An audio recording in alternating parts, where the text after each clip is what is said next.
Hola, hola, soy Liz Valle, estoy en Chicago, Illinois, al norte de los Estados Unidos. Yo soy Reverenda Sex Alba Onofrio, que estoy en el sureste de los Estados Unidos y tenemos con nosotras hoy Mauricio Najarro, muy agradecido de haber sido invitado. Yo estoy en Chandigarh, que es una ciudad del norte de la India actualmente. pero es Latinx, ¿verdad? Aunque estás en la India.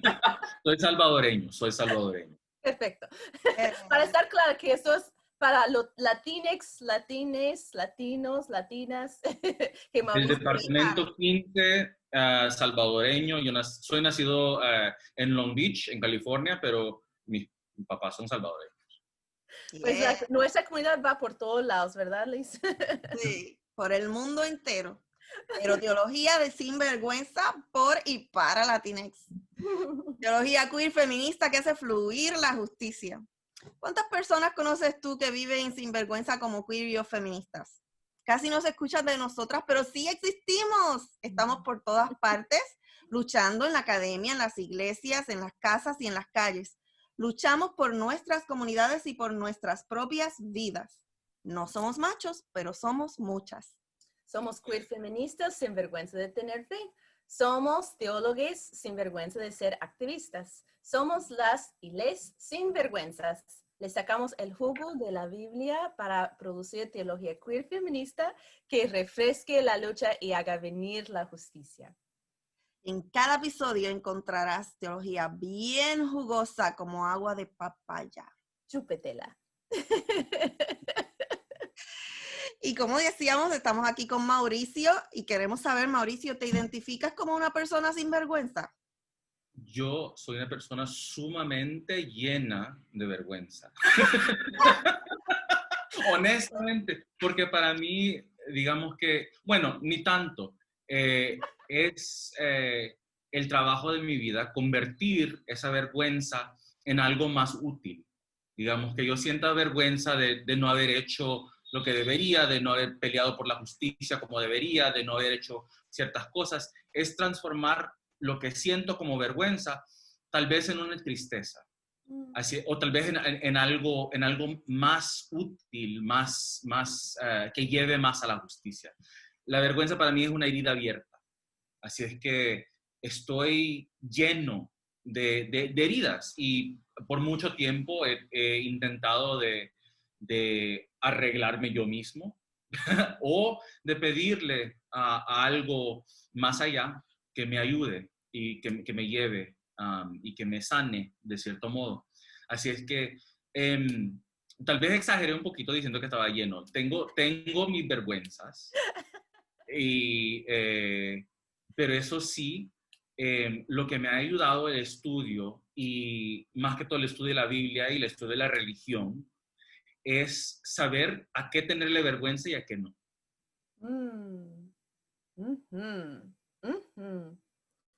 Yo también digo eso en términos de las malas palabras, porque uso las palabras que deseo cuando deseo y yo digo, la vergüenza es que hay pobreza, la vergüenza es que hay abuso de poder, la vergüenza de nuestras sociedades es que hay personas sin derechos iguales.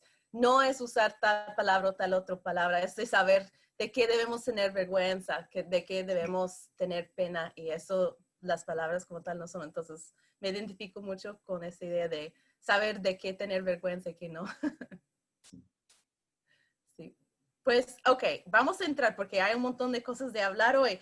Primero, porque ya tienes tu doctorado en los estudios religiosos y todo lo demás, entonces ya tienes la parte de la religión, pero ahora mismo estás trabajando en otro segundo doctorado en términos de la antropología de medicina y cosas así. Entonces, yo te conozco ya durante muchos años y me gustaría que hablamos un poquito de un tema que no hemos tocado hasta ahora, pero para mí es muy, muy importante porque me preocupa mucho y es el abuso de sustancias dentro de nuestra comunidad, porque vemos que personas salgan del closet o todavía están ya como escondidos y usan el alcohol o otras formas de sustancias para poder como interactuar en comunidad, para poder como encontrar a alguien para compartir por la noche o como puede formar parte de la vida, que cada vez que estamos saliendo estamos tomando mucho, estamos usando drogas. Entonces, cuéntenos un poquito de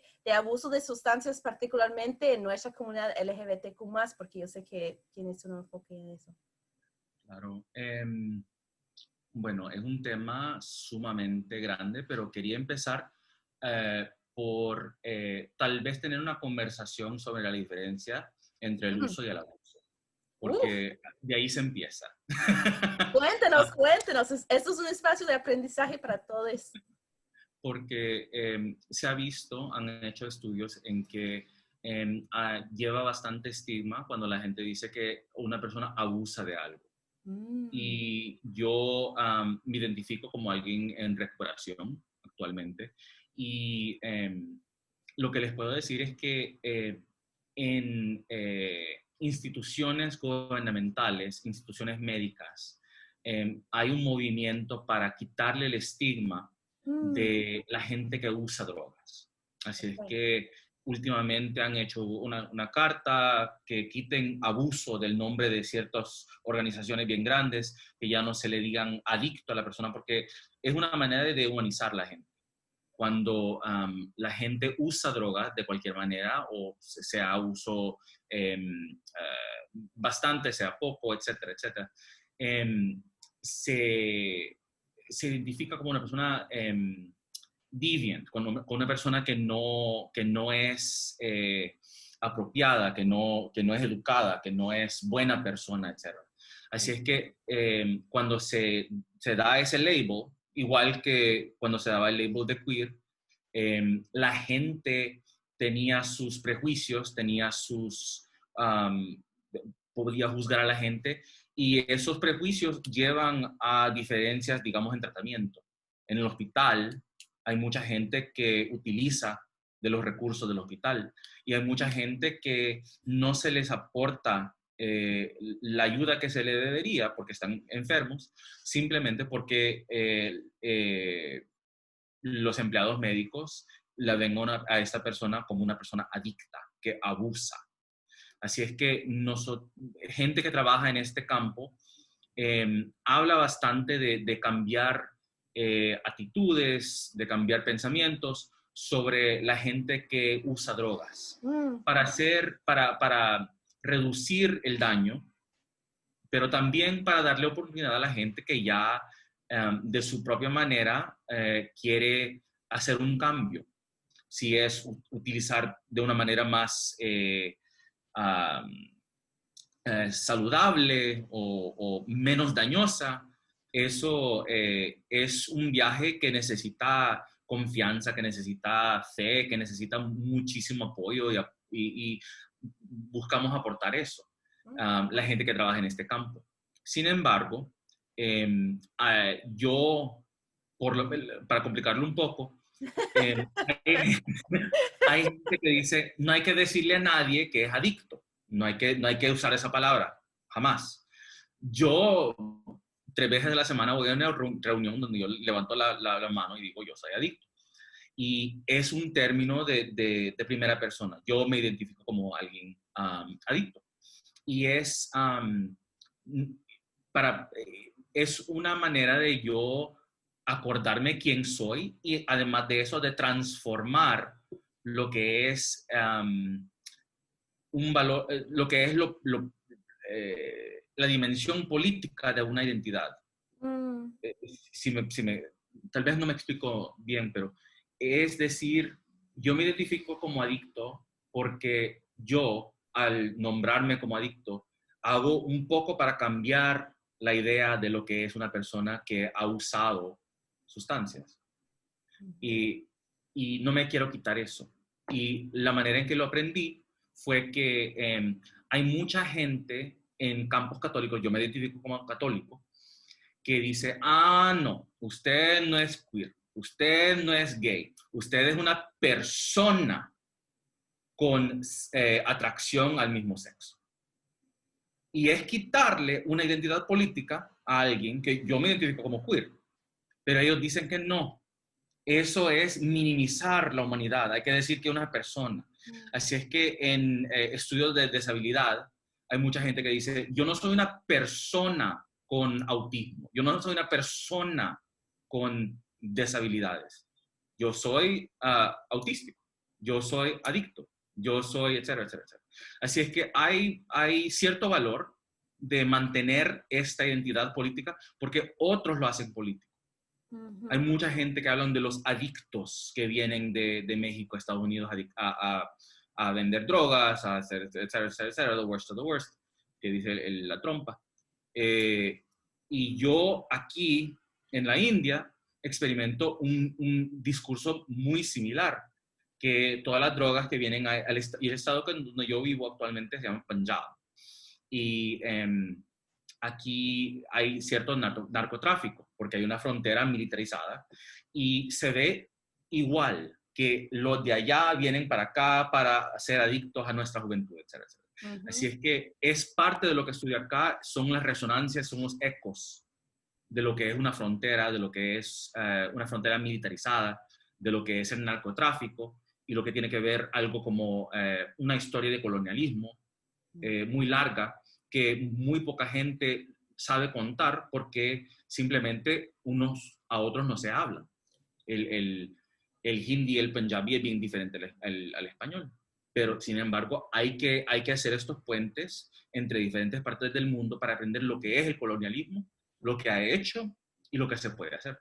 Es súper interesante porque normalmente cuando yo escucho ese discurso decir yo soy una persona con o una persona que no sé qué, es muy interesante porque para mí fue como yo lo aprendí como algo para decir no soy solamente un homosexual, yo soy una persona que tenga esas características, y es muy interesante como fue como una estrategia como de hablar para poder humanizar personas que no eran seres humanos en la idea, como en la ideología, pero me parece súper interesante que más allá, como, ok, somos seres humanos, pero ¿qué significa que ya nos está, como siempre ha estado, pero sigue poniendo nuestras identidades como la cosa primera antes, como que identifica? Para mí, yo uso queer primero, soy una persona queer,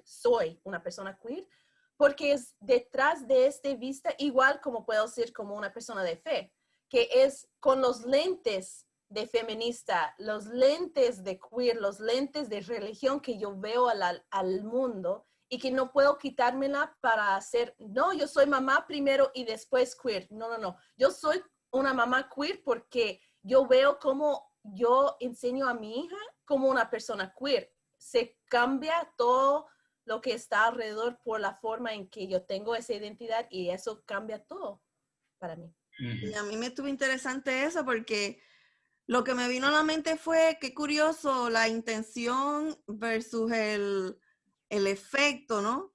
Y cuando la intención son los de afuera, los que son más progresistas, que quieren estar políticamente correctos, versus la misma comunidad, ¿verdad? Porque ahí entonces hay una cuestión de la agencia, quién pone el nombre, y la comunidad misma dice, no vengas a tratar de con el cuento ese de que para hacerme más ser humano me vas a quitar mi identidad política.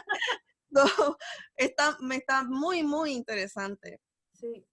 A mí también es interesante para mí reconocer que hay esta idea de persona, ¿verdad? Es una persona. Es el default. Es la persona universal. Yo soy una persona. Y tiene una herencia de ser hombre, de ser blanco, de ser europeo. Y que, es decir, yo soy una persona que tiene derechos y después esta identidad, etcétera, etcétera. Sí. Así es que para mí es bien importante ponerle atención a cuáles son las categorías que se utilizan a primera persona. ¿Qué se dice uno a uno mismo? ¿Y por qué? ¿Verdad? Y es verdad lo que dice Liz, es gente con poder que se quiere sentir bien al tener una conversación con alguien. Y vale la pena, la intención está ahí, fine, pero hay una diversidad y no es la solución, la única solución, cambiar el nombre. Sí, exacto. El Especialmente lenguaje cuando tiene no poder. se cambian las estructuras de poder. Exacto. Sí, Claro. como aquí tuvimos una persona que escucha este programa a menudo que decía, la primera vez que encontró que nosotros usábamos ellos, ¿verdad? Decía, ¿qué es eso? No entiendo. Entonces yo le explico y me dice, ay, por favor, eso no va a hacer que cambien cómo nos tratan.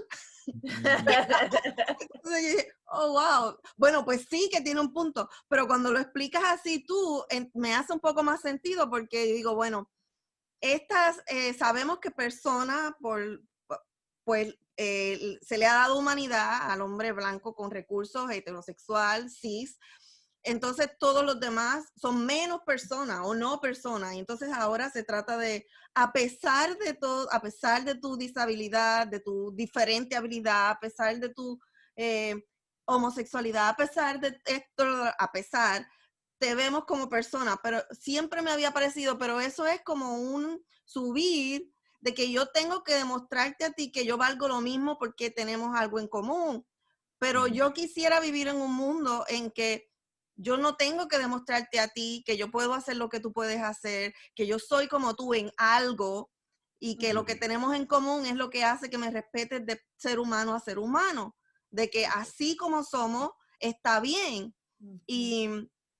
Y eso, el simplemente que somos seres humanos creados vivos que respiramos, es suficiente y no tenemos que demostrar que puedo hacer cualquier cosa que tú hagas, que tengo que subir para ser como tú, para entonces que se me reconozca mi dignidad como ser humano. Eso me tiene un poco más de sentido, pero es un proceso, ¿no? De aprendizaje. aprendizaje. Y gracias por el aprendizaje, porque me parece muy importante que todos aquí vemos que no somos todos los expertos en todo, estamos aquí para como intercambiar ideas y para aprender también. Entonces, me gustaría hablar de eso, de ser un ser humano que muchos de nuestra comunidad, por la religión, por la sociedad, por la familia, nos sentimos que no somos suficientes, especialmente en nuestra sexualidad.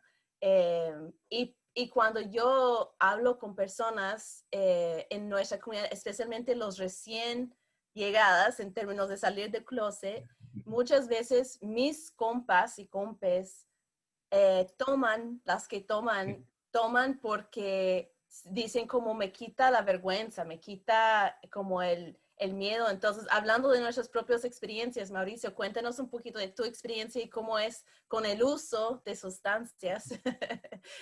Cuéntanos un poquito de esto.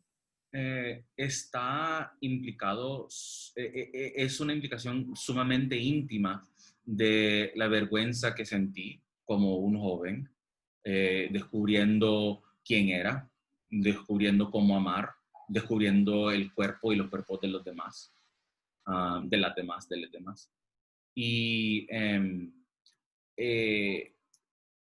alcohol, drogas, diferentes actividades, hábitos, servían como, ¿cómo les puedo decir? Como una manera de sentirme entero sin hacer el trabajo bien difícil de integrarme. Así es que era un shortcut. Así es que yo, hablando de mi historia, digamos,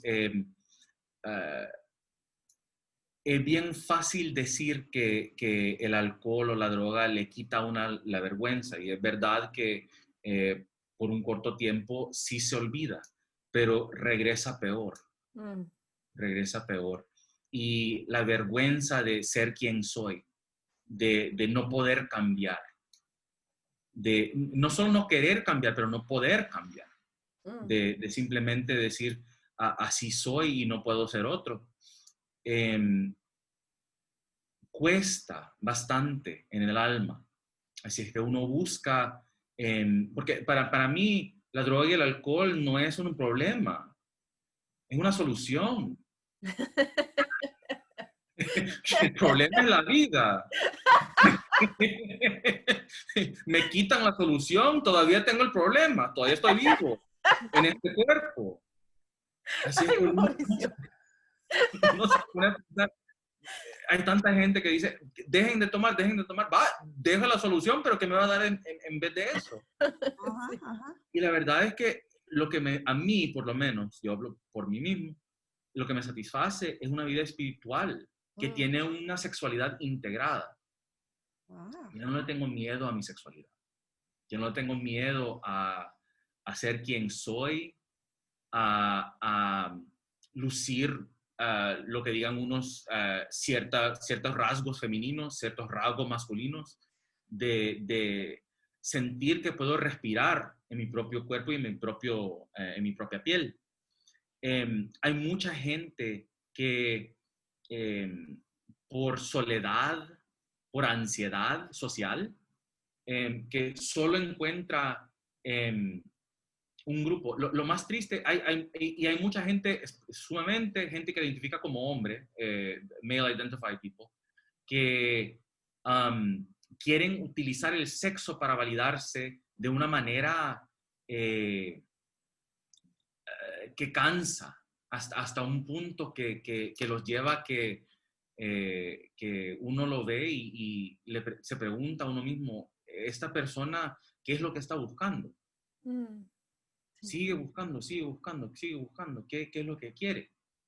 Y no es para, digamos, echarle vergüenza a otra persona, es decir, cada uno tiene su propio derecho de decir esto es lo que quiero y esto es que no. Pero abrir el campo para tener la conversación de si la verdad es que quiero esto o estoy haciendo algo que no quiero hacer. A ver, yo Porque, quisiera que me explicaras un poquito más de qué significa una espiritualidad con sexualidad integrada. ¿Cómo lo encuentro? ¿Dónde lo encuentro? ¿Cómo lo cuesta practico? $9.99, simplemente me manda el dinero. Okay. No, hay que saber equivocarse.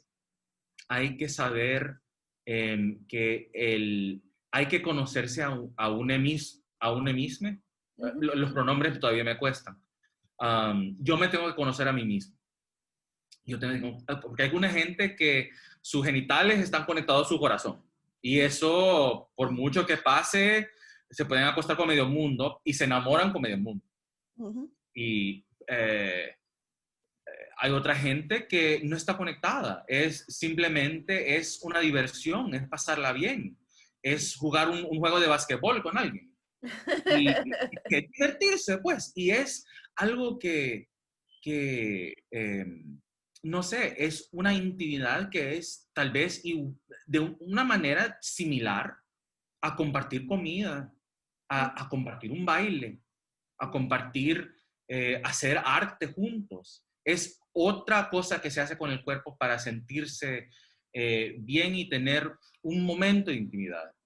Y hay mucha gente que le tiene miedo a su sexualidad por muchas razones. Y algo que platicamos antes, Alba, fue que... Bienvenidos a Teología Sin Vergüenza. Algo que platicamos antes, se me fue la onda. Uy.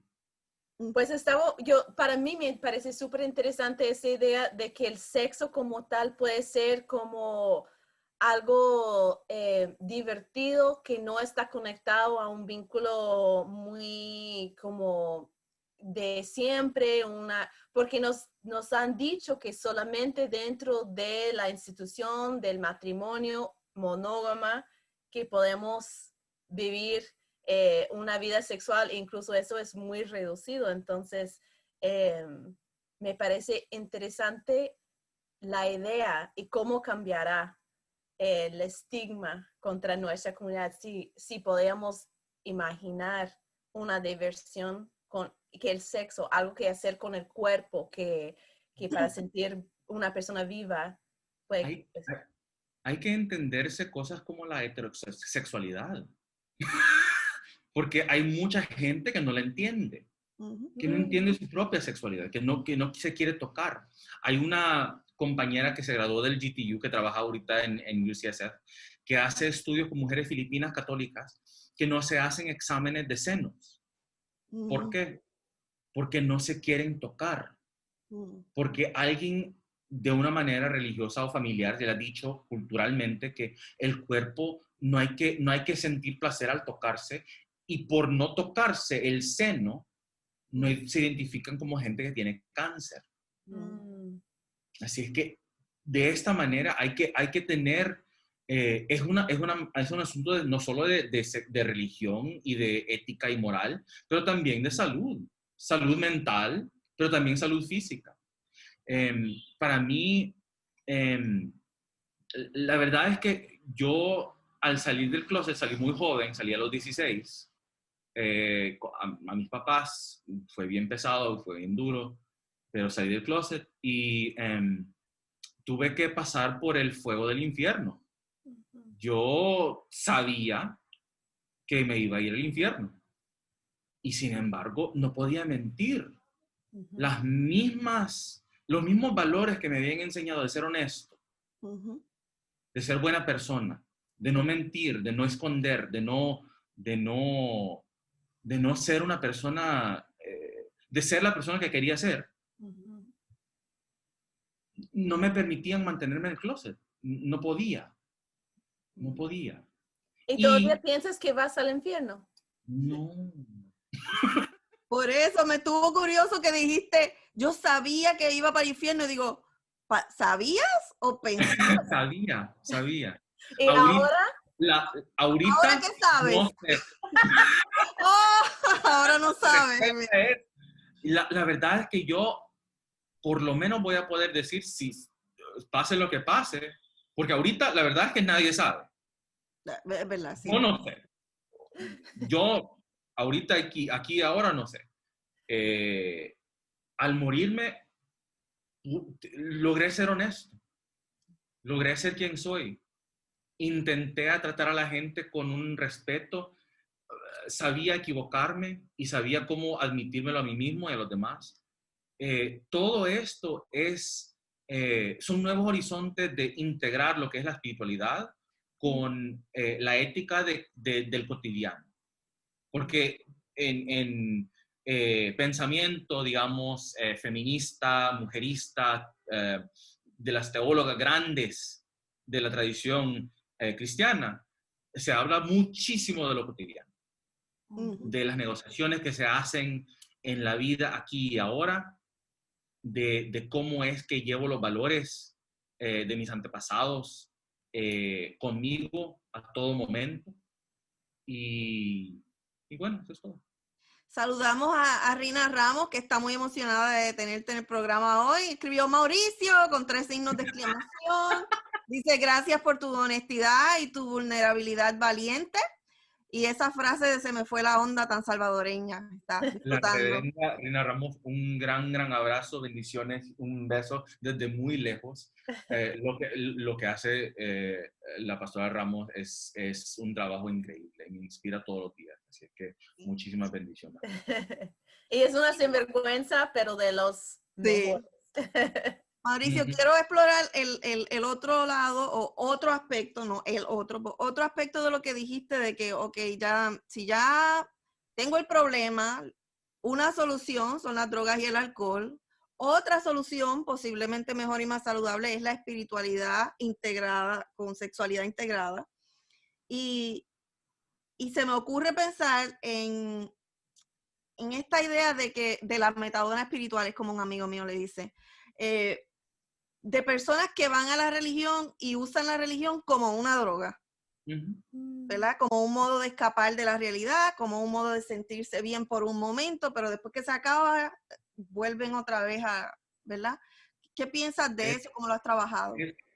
Hay un ateísmo, ¿cómo lo puedo decir? Funcional, que la gente no reconoce que es atea, y es la necesidad de controlar.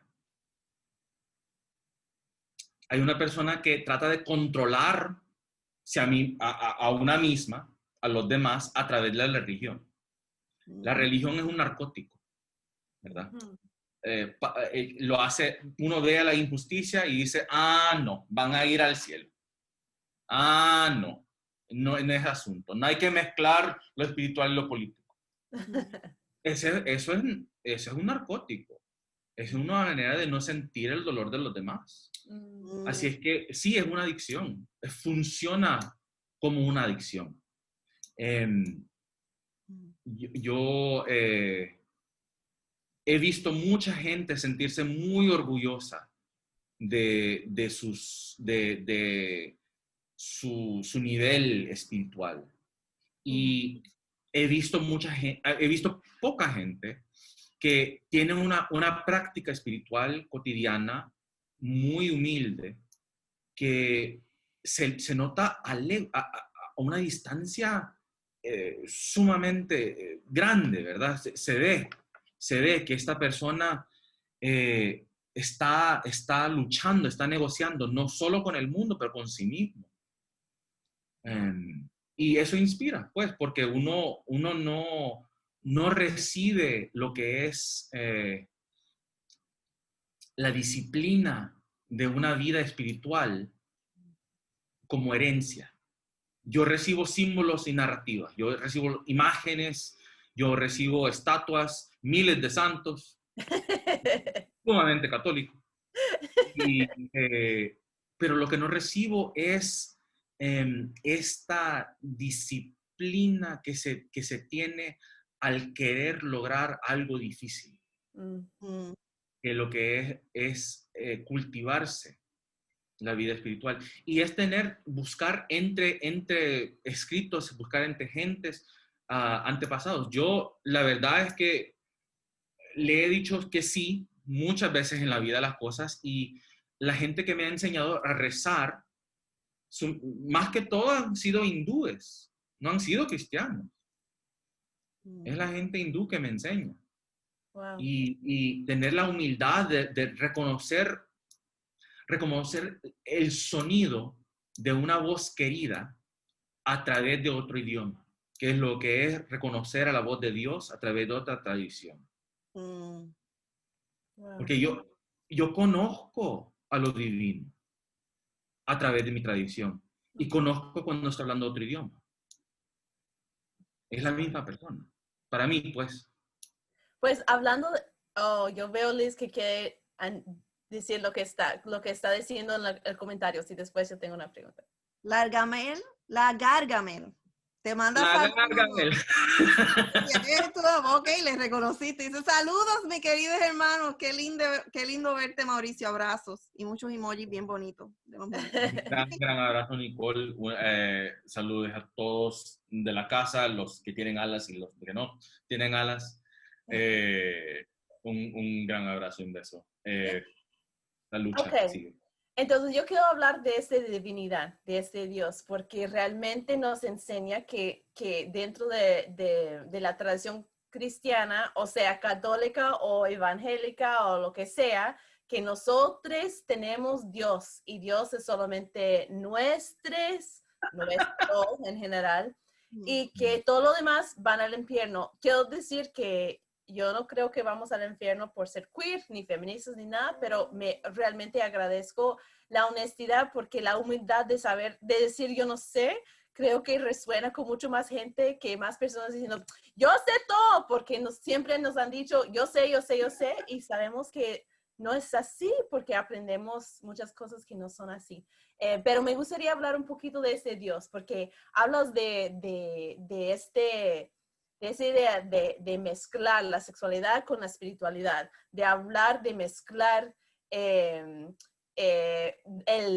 nombre de Dios y el ser que es Dios, cristiana, hindú, como Mauricio, estás hablando de muchas cosas. Entonces, cuéntanos un poquito, por favor, de esa idea de quién es ese Dios, porque cuando nosotros hablamos, son las cosas que yo escribí, que yo dije, qué jugoso, es que me dijiste, pues, no, Dios no es monógamo, ni monógama. Y como una persona no monógama, y creo que tú también identificas con una persona así, entonces me interesa mucho este Dios. Yo estoy de acuerdo que Dios es permiscua, pero me gustaría saber cómo, háblanos un poquito de qué es esa divinidad que hablas, que puede incorporar sexualidad, disciplina, espiritualidad, porque nos dicen de nosotros que somos personas sin disciplina, porque cogemos con cualquiera y no sé qué. Entonces, de esa disciplina, de integridad, de religiones, de sexo, estoy como, Mauricio, cuéntanos de ese Dios que estás hablando. Empecemos tal vez con el asunto de la vergüenza y el asunto de que mucha gente queer está entre la gente que es la más conservadora en su teología. Y la razón por la cual es conservadora esta persona queer es que rechaza la religión a cierta edad y la religión no crece con ellos. Así es que cuando hablan de la religión, hablan de la espiritualidad, tienen un Dios de una niña o un niñe de 9 años. Cuéntanos, ¿qué significa eso? Tienen una imagen. Cuando uno rechaza, digamos, la religión organizada, se queda esta imagen de la religión estancada. Así es que no crece con la persona. No, una persona no cree que puede tener dudas, ser adulta, ser escéptica y también tener fe. Y si no crece, si una persona no tiene un Dios de una persona adulta, madura, claro que no va a satisfacer. Claro que va a ser una imagen de un papá enojado o de una mamá que voltea a ver la gente haciendo sexo, etc. Así es que... No es una... Nunca es una mamá. Mami, no me vea, mami, no me vea. Ajá. Este Dios nunca es femenina. Sí, no. El de los 9 años no, definitivamente. Así es que bueno, para mí, no hay que hacer nada, ustedes hagan lo que quieran. Pero para mí, yo sí quiero. reconocer que la divinidad para mí se ha hecho bien amplia, se ha hecho bien perdonadora, ¿verdad? Así es que uno, no sé, hay que preguntarse qué es esta relación que se tiene y cómo es que me puede querer a mí con una profundidad intensa que para mí, como una persona en recuperación, les puedo decir que mi Dios, mi higher power, me ha salvado y me salva todos los días. Y no es teoría para mí, no es al nivel de un pensamiento bonito, es algo sumamente práctico. Wow. No me tengo que cuidar de la droga, no me tengo que cuidar del alcohol. Dios como un poder. Mi Dios me protege. Y es algo como el pan de cada día. Es algo que no le tengo miedo al mundo, no me tengo que cuidar a mí mismo. No estoy encargado de mi vida.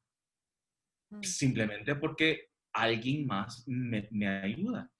Y la verdad es que en estas reuniones de drogadictos, de alcohólicos, de sexadictos, de gamblers, etcétera, etcétera, cada uno tiene una relación con la divinidad. Y uno se pone a pensar, ¿es la misma divinidad o son montones? Uno nunca sabe, sí. Pero la verdad es que en cada escrito que se ha hecho de ciertas divinidades, ciertas tradiciones, la verdad es que uno encuentra un amor profundo, un deseo de Dios al humano. Y no como humanidad así abstracta. No, yo, Mauricio, yo aquí sentado. Así es que uno se pone a pensar, ¿cómo es que a mí me puede querer? Y también a Alba, y también a Liz, y también a Rina, y también a la Gargamel. Y cómo es que con un amor profundo, intenso, sexual, sexual, ¿Por qué? porque es el amor erótico. Los que hemos leído la Biblia, ¿verdad? Sabemos que es el amor erótico, no es filia en lo griego, es eros, es agape, es el amor que llena el cuerpo y que sale del cuerpo, es sexualidad. Y para mí es exactamente cómo se siente la divinidad, porque es en los momentos en que estoy conectada a otros seres, sexualmente y no sexualmente, pero sí tan profundo como una conexión como realmente de la fuerza de vida que me conecta y se expresa mucho en mi sexualidad y con mis parejas como sexuales con quien estoy. Y hay que reconocer también, gracias por recordarme, Alba, que la ética no es para vivir éticamente, vivir moralmente, no es para decir yo soy una buena persona. Es para vivir con un sentido de paz que no estoy hiriendo a los demás. Y la gente, yo me considero no monógamo, cuando yo le miento a una persona por no conocerme a mí mismo, entonces es un problema. No duermo bien, causa problemas en la relación, no hay intimidad, no hay confianza. Así es que es mejor decir, yo así soy. Yo tengo cierto tiempo que le dedico a mi pareja, cierto tiempo que le dedico a amistades que son más que amistades, cierto tiempo que antes cuando tenía una relación polígama, a mi otra pareja, y tratar a la relación con respeto, con dignidad, con paciencia, es importante. Y no hay que decir que la vida monógama es la única, porque francamente la vida monógama es bien rara. En los dos sentidos en el español, it's rare y es extraño. Sí. Porque hay... Pero ahí es donde entra la ética, porque nos dicen que por ser como no podemos ser ética y también no estar solamente con una persona y además dentro de una relación de matrimonio legal y todo lo formal, pero estamos viviendo y la verdad es que hay tantas personas que tienen heridas porque una persona salió con otra persona mientras estaba en un vínculo monógamo. Entonces hay muchas heridas y mucho miedo de que eso no puede ser ética. Yo creo que es muy importante reconocer que en esta idea de no ser monógama no es excusa por no cuidar y como de la responsabilidad afectiva de una persona por su pareja. Es decir, somos seres humanos y tenemos mucha experiencia en el mundo de personas durante tiempo saliendo con una y otra persona, pero lo que faltamos es la honestidad y las estructuras y la comunicación para poder manejar esta naturaleza de tener atracción por más de una persona y hacer hacer o no hacer algo, pero de una postura sumamente ética y honesta. Y seguir diciendo que uno sigue aprendiendo cómo platicarle a la gente. Porque, digamos, el celos es algo que puede existir en una relación monógama o no monógama. El celos es algo que tengo que lidiar yo, porque es el sentido de poseer a alguien más. Y nadie me pertenece. Nadie. Y no quiero que me pertenezca. Es algo sumamente... no me gusta este deseo. Yo no controlo con quién mi pareja cena, yo no controlo con quién mi pareja habla. El sexo es una dimensión y no es lo más íntimo que hago con mi pareja. Hablando honestamente, el sexo es el sexo. Hay intimidades mucho más profundas. Sí. Y eso tiene que ver, bueno, primero hay estudios que hablan de cómo los celos tienen más que ver con mis propias inseguridades que con la conducta no ética de mi pareja. Si yo estoy celosa de mi pareja, tengo que explorarme yo, más que nada. Pero también ese sentido de eso que estás hablando tú de yo no lo controlo, no me pertenece, tiene mucho que ver con este paradigma capitalista en el que vivimos y los remanentes de los cuerpos como pertenencia, ¿verdad? Porque en las comunidades antiguas, todavía muchas comunidades hoy día, el transferir, ¿no? Y especialmente cuando se vivía se vive en algunos sitios en un paradigma heterosexual, heteronormativo, la mujer como una propiedad que pasa del padre al esposo, es algo que se quiere controlar y es pertenencia pura. O sea, entonces se nos ha hecho bien difícil cambiar los valores que venían con esos paradigmas, aunque cambiemos algunas conductas, aunque cambiemos el lenguaje, no cambiamos las actitudes, y entonces todavía se nos queda esa idea de que me perteneces o yo te pertenezco o soy tuya, y después de todo eso están las canciones románticas y toda esta cosa que es difícil deshacerse de todo eso, pero por eso lo tenemos que nombrar, ¿no? Número uno, de mirarnos a nosotros mismos, y número dos, de ver qué es pertenencia y qué es no. Like, si luchamos por la libertad y la justicia, no podemos decir que tú eres un algo que yo soy dueña. Y claro, yo también tengo que decir que yo hablo como una persona que ha vivido adicción. Así es que para mí, el decirme no pase por ahí, no sirve. Yo voy a pasar por ahí. Así es que yo he tenido que negociar cuáles reglas voy a seguir y cuáles no. Y la verdad es que si uno pone atención a ciertas reglas, uno ve que ciertas reglas tienen algo productivo, algo que producen, ¿verdad? Producen santidad, producen heridas, producen vergüenza, tienen efectos en el mundo. Así es que uno, cuando miento, no me siento bien. Y le tengo que poner atención a eso. Así es que es ponerle atención a cuando hay un pecado, ¿qué y por qué? ¿Qué y por qué? ¿Cómo es que siento? En mis tradiciones, porque yo vengo de la tradición del grupo de 12 pasos, el grupo de 12 pasos no dice no tome alcohol. En el libro nunca dice no tome alcohol. Y la verdad es que en parte del libro dice, mire, si usted no cree que es alcohólico, vaya a un bar, tome, y de ahí dígame si es alcohólico o no. Haga el experimento. Esta experimentalidad es lo que aportan, yo considero, la gente queer a estas conversaciones con gente religiosas. Es decir, mire, yo he vivido mi vida de una manera ética, en lo que cabe, y han pasado bendiciones. Óigame a mí. Óigame a mí. Yo duermo bien, yo trato a los demás bien, yo hago lo posible para vivir bien. Si esto no es bendición, yo no sé lo que es bendición. Amén. ¿Tú vas a leer los comentarios, Liz? Yo sé que estaba muy metida en la conversación, pero yo veo comentarios por allá que me gustaría.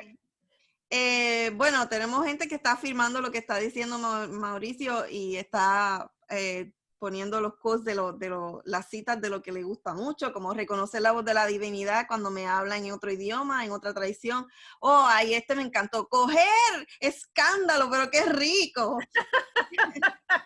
Y divinidad perdonadora, muy bonito eso. Y tengo que darle saludos a Isaac Guaso, mi queridísimo Chilango. Todos los días, dice Isaac, Dios resucita de entre los elixires emanados de aquellos que intercambian placer y el neuma, aliento. Resucita sin importar si ese coito es con la misma pareja que la semana pasada o anteayer. Dios no es monógame, pues Dios es, en tanto se permita el encuentro entre los seres. Eso es lindísimo. ¿Verdad que sí? Es siempre bien poético. Esas palabras quizás me hablan al corazón, son lindas. Sí.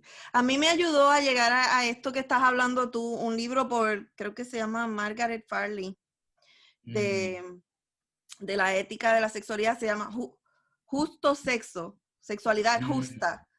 Y lo que habla es de cambiar las preguntas, de cómo esta ética, ahí, ¿verdad? Que se llama una ética deontológica cuando te dicen, no hagas esto, sí haz esto. Casi siempre las reglas son un poco arbitrarias en el sentido de que no se nos dice por qué. Te dice sí, no. Entonces, ella explica de dónde sale, ¿no? Dice, son arbitrarias en el sentido que te dice con quién, con cuántos, en dónde. Dice, pero no, cambiemos las preguntas. Hay justicia, hay consentimiento, entonces cambia las categorías para las preguntas. Entonces empezamos a ver, oh, bueno, cuando decía que no hagas esto es porque estaba respetando este valor. Entonces, si yo busco este valor en este contexto, que no es el mismo de aquella sociedad, porque esas son las leyes de esa sociedad, entonces, ¿qué significa esto? Y ya es diferente. Entonces, para mí eso fue bien liberador, porque pensar, no te puedes divorciar. Sí. Y tienes que quedarte con una sola pareja. No te puedes ni enamorar, ya eso de por sí, ¿verdad? Es malo, pecado, y vas para el infierno porque ya adulteraste en tu corazón. Entonces, el pensamiento. Ajá. Sí. Hay una cosa que quisiera también decir aquí que es algo muy importante para mí, que es el uso específicamente de una sustancia que se llama la metanfetamina entre la gente queer y el sexo que se hace a través de eso. Porque hay mucha gente que llega a esta sustancia y encuentra que le quita completamente y de repente toda vergüenza de tener sexo. Tienen con cualquiera, a cualquier momento, horas y horas y horas y horas. Y la verdad es que es una droga sumamente adictiva y que puede causar daños increíbles. Hay gente que lo puede hacer sin consecuencias y eso es una maravilla, etcétera, awesome, cool. Hay otra gente que no. Y la verdad es que para la gente que no y quiere parar, después de tener sexo en metanfetamina, tienen un pavor, un miedo de la sexualidad. Y es sumamente importante para la vida espiritual, para la salud, aprender a tener el sexo otra vez. Una intimidad experimental que falle con gente de confianza, sin sustancias. Y es una intimidad que se puede compartir con gente sumamente importante. Yo no sé cómo decirlo en español. Hay que tener sexo malo. You have to have bad sex. Oh, porque las filler words ahorita están en hindi, en Punjabi, en mi mente. Así que, Sí. hay que aprender a tener el sexo otra vez. Y algo que quisiera decir, y para advertencia, voy a hablar aquí de violencia, sumamente violencia sexual, en un segundo. Porque la droga, el alcohol, la violencia sexual, la sexualidad, forman un vínculo muy importante de hablar. Y el aprender a tener sexo después de una experiencia una experiencia mala, digamos, es también sumamente importante. Es una vocación que no necesariamente se tiene que tener con una pareja de por vida. ¿Para qué? No. ¿Para qué? ¿Para qué? Hay que practicar. Y hay que saber, para mí, termino con esto, las relaciones, hay unas de por vida, hay unas de por meses, y no hay que confundirlas. Hay mucha gente que conozco que tiene su relación por años y años y años y años, que debería de ser un one night stand. Pero no lo fue. Un ligue nada más de una noche. De una noche, solo de una noche, y ya ahí se acabó, señores y señoras y señores.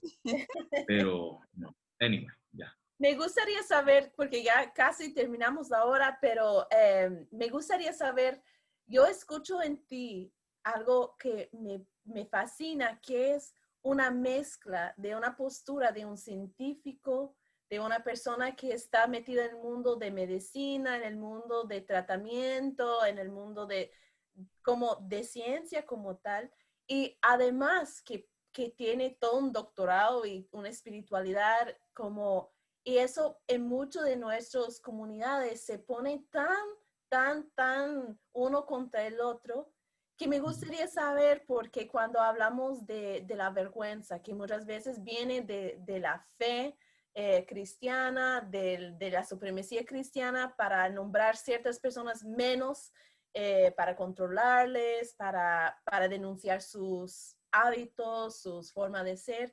Y al otro lado de la medicina dice, ay, eso es estúpida religión, que no sé qué. Pero contigo, incluso dentro de esa misma conversación, yo vi cómo mueves de uno al otro. Cuéntanos un poquito antes de terminar, cuéntanos un poquito cómo llegas tú a este vínculo entre la ciencia y la religión, y que como pueden ser ayuda uno por el otro, porque yo siempre escucho discursos en que cómo funciona para negar el otro lado. Entonces, ¿por qué tiene un vínculo así cerca?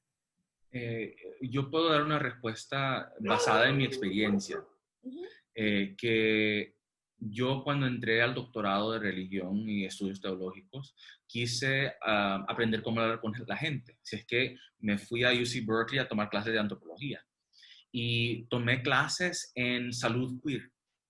Wow. Y conocí a gente que estaba haciendo salud trans, salud queer, que estaba tratando de entender cómo es que la ciencia y la medicina se ha hecho un espacio donde hay que hacer preguntas y tener respuestas que involucran a toda una persona integral, a una persona entera, ¿verdad? Si uno quiere tratar al inicio de la vida, al final de la vida, lo que es la adicción, lo que es ser madre, lo que es envejecer. Estas ideas la gente que llega a la clínica tiene sus creencias religiosas. Hay que hablar de hábitos y cosas así en el contexto de un hospital o la clínica. Así es que me di cuenta que habían gente que estaban hablando de la religión de una manera que no me gustaba. Como Y católico. como católico, como persona de fe, como persona que había negociado estas preguntas y que no era pendeja. Yo no soy pendejo. Ajá. Ajá, y hay gente en estas classrooms que me estaban diciendo, es que la gente religiosa no piensa.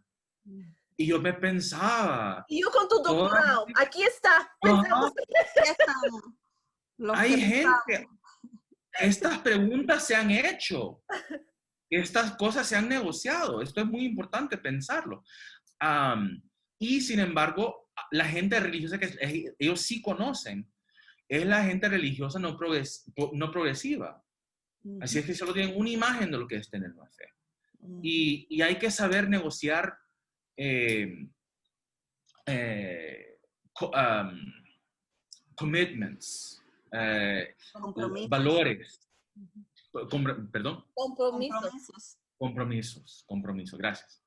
Esto es producto del colonialismo, que no hablo el español muy bien. Sorry. Pero el hecho de que hay que saber acompañar a la gente que se está muriendo, acompañar a la gente que está dando luz, acompañar a la gente que está pasando enfermedad, de entrenar a médicos para ser un poquito más educadas en lo que es una espiritualidad. Y a través de eso lograr, no sé, cambiar lo anónimo y lo helado lo que es la ciencia y la medicina, que puede ser muy, no tiene calor humano, no tiene mucho calor humano. Así es que es un trabajo de por vida, es un trabajo en que quiero entrenar a la gente y la respuesta corta es que soy un hijo de inmigrantes. Mi papá trabaja mucho, mucho más que yo. Mi mamá trabaja mucho más que yo. Yo no trabajo mucho. Yo no trabajo. Y yo me divierto. Yo leo libros y escribo un poquito. Y la verdad es que ser un puente es la vocación de nuestra gente. Sumamente la gente que está nacida en Estados Unidos, pero de herencia latinex. Son puentes, todos somos puentes. Hay que reconocer eso. Y esa habilidad nos sirve, porque yo estoy en cuartos donde yo soy tal vez la única persona que ve algo por la herencia que llevo, por el pasado que llevo. Sí. Gracias, Mauricio, por todo lo que nos has enseñado hoy, y quisiéramos preguntarte de dónde sale tu sabiduría ancestral. ¿Quiénes son esas personas de tu familia, tus ancestros en la sangre, en la fe, tal vez en el conocimiento y la inteligencia, personajes históricos, personajes ficticios, teóricos, que te nutren para llegar a todas estas conclusiones y a los que siempre estás citando cuando creas tu propio conocimiento? ¿De dónde viene tu sabiduría ancestral? Vengo de salvadoreños. Nelly del Carmen Vázquez de Álvarez, mi abuela, que ahorita está enferma y les pido sus oraciones. Vengo de gente que cruzó un mar, gente que nació en un mundo que dio bastante dolor y bastante orgullo y bastante alegría.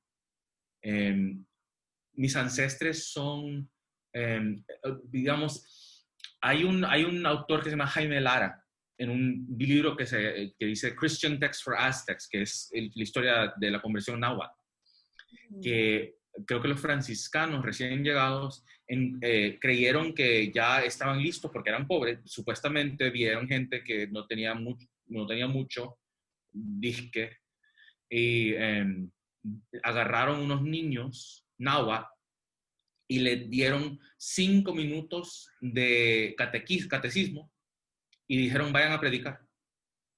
A saber qué putas dijeron. A saber qué entendieron, a saber a dónde fueron, pero esos niños predicadores son mis ancestros, para mí. A su manera, de cualquier modo, lo que entendieron no era lo que querían los frailes. Era otra cosa que entendieron, pero ellos fueron y fueron a predicar. Y eso me inspira. Yo llevo años ahorita de no usar drogas, y es por el poder y por el cuidado de mi higher power, de mi Dios, y a través de una comunidad de 12 pasos que me salvó la vida.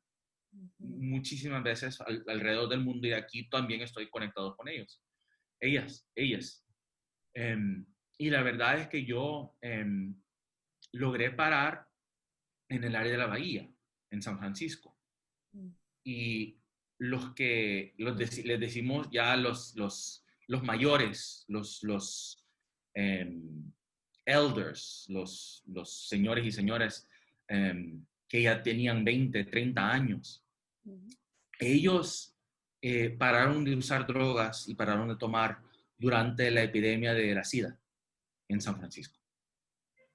Que ellos entraban a cuartos que la mitad tenía SIDA, y se sentaron con muy poco tiempo, con días de no usar. Y la gente que estaba ahí en esos cuartos les decían, yo tengo 4 células T. Yo no sé si voy a estar aquí la semana que viene. Pero yo no tomé hoy y usted tampoco tiene que tomar. Es esa herencia. Queer en recuperación a través de la epidemia que yo me hago cargo. Yo la llevo conmigo. A decirle a alguien que no quiere usar droga, que no quiere tomar, no necesita tomar, no necesita usar droga si no quiere. Hoy no tiene que usar. Y esos son mis ancestros, esos son generaciones que han descubierto un poder que les salva la vida y pueden tener una vida amplia, espiritual, verdadera. Gracias. Muchas gracias por haber estado aquí con nosotros toda esta hora y un chipito más. Les damos gracias a quienes nos han estado escuchando, a Rina, a Isaac, a la Galgamel, que estuvieron ahí haciendo sus comentarios. Isaac, me vas a tener que explicar qué significa poppers. La espiritualidad son los poppers que nos abrimos al encuentro con el amor. ¿Tú sabes lo que es, Mauricio? Ajá. Muy bien. ¡Oh! No, es que los poppers para mí, el recuerdo que tengo es bueno, no me voy a meter, pero sí, todo esto quemado, nada que ver. Ok. Bueno, pues aquí estuvimos, aquí estamos y volveremos. Le pedimos a nuestra audiencia que compartan este episodio con alguien a quien ama, porque estará ahí y lo pueden seguir compartiendo. Pueden también compartir sus ideas, sus historias relacionadas a ser una persona queer, al uso, a su espiritualidad de sexualidad integrada, todo eso. Le invitamos también a que nos siga en Facebook o Instagram usando el hashtag Las Sinvergüenzas o @teosinvergüenza. Sí, y pues quiero decirte a ti, Mauricio, realmente fue un episodio excelente, sumamente importante para nuestra comunidad y de poder entrar tan profundo en temas tan pesados, pero también con mucha posibilidad de reírnos, de estar en comunidad y saber que podemos pasar por cosas fuertes, podemos hablar de temas fuertes, pero también es de vivir una vida llena de amor y de complicidad entre los confes para poder lograr, como para estar más adelante y como me encanta la idea de que la espiritualidad debe crecer con nosotros, porque no quedamos con la espiritualidad que nos entregó de niños fue como el primer librito que empieza a leer con 3 palabras y ya como sigues aprendiendo a leer y ya tienes libros con menos fotos y más como palabras. Entonces me encanta esa idea de la espiritualidad también, que ya a esta edad podemos tener una espiritualidad más amplia. Para mí como una persona queer es lo que estamos diciendo, que tal vez no estamos de acuerdo en toda la teología que tenemos cada persona, pero podemos respetar uno a otro y por lo menos mostrar que es una diversidad grande. Entonces, no puedo decirte qué tan agradecida me siento por tenerte acá, incluso a esa hora, porque ya es noche por allá, que me encanta. Y para las personas que quieren no perder ningún episodio, puede unirse a la lista de difusión y puede estar con nosotras siempre. Sí. Muchísimas gracias por tenerme. Fue una experiencia increíble tener la conversación. Buenísima sobre temas que son sumamente importantes. Así que les agradezco la invitación, les agradezco el tiempo. Gracias por tu enseñanza. Mucho. Bueno, audiencia, pendiente a nuestro próximo episodio para que conozcas a otra persona, teóloga, sin vergüenza de ser activista. Somos las Sinvergüenzas. ¿Eres tú una de nosotras? Oh, sí.